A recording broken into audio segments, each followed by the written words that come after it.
Pemirsa, Presiden RI Joko Widodo bersama seluruh menteri kabinetnya Jumat malam kemarin menggelar rapat terbatas di Bali. Rapat terbatas yang digelar di Werdapura Sanur Denpasar tersebut bukan tanpa tujuan.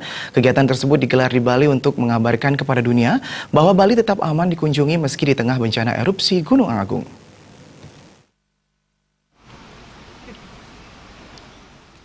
Presiden RI Joko Widodo dalam membuka rapat terbatas mengatakan sengaja menggelar rapat di Bali karena Bali sesungguhnya aman.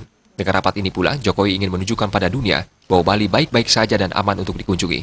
Menurutnya, zona bahaya akibat aktivitas vulkanik Gunung Agung hanya pada radius 8-10 km dari puncak kawah. Artinya, pariwisata Bali baik adanya.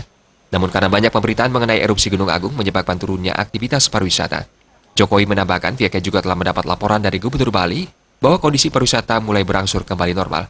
Jokowi berharap rapat terbatas yang diselenggarakan bersama para menteri di Bali akan semakin meyakinkan publik internasional bahwa Bali aman dan tak ada masalah keamanan, sehingga target kunjungan wisatawan ke Bali dapat terpenuhi.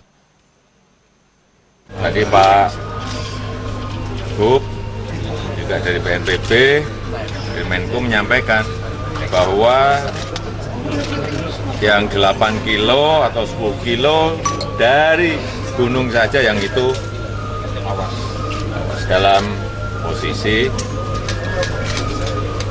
awas. Jadi jangan sampai diimejkan seluruh provinsi Bali, ya. Dan kenapa kita mengadakan rapat terbatas di Bali? Ya untuk menyampaikan kepada turis, kepada wisatawan, kepada dunia bahwa Bali aman. Bali aman. Jokowi juga meminta kepada seluruh menteri dan Menko untuk mengajak pelaku pariwisata, baik PHRI maupun Asita, dan industri penerbangan untuk memberikan informasi dan ikut mempromosikan wisata di Indonesia khususnya Bali. Darta dan Wina.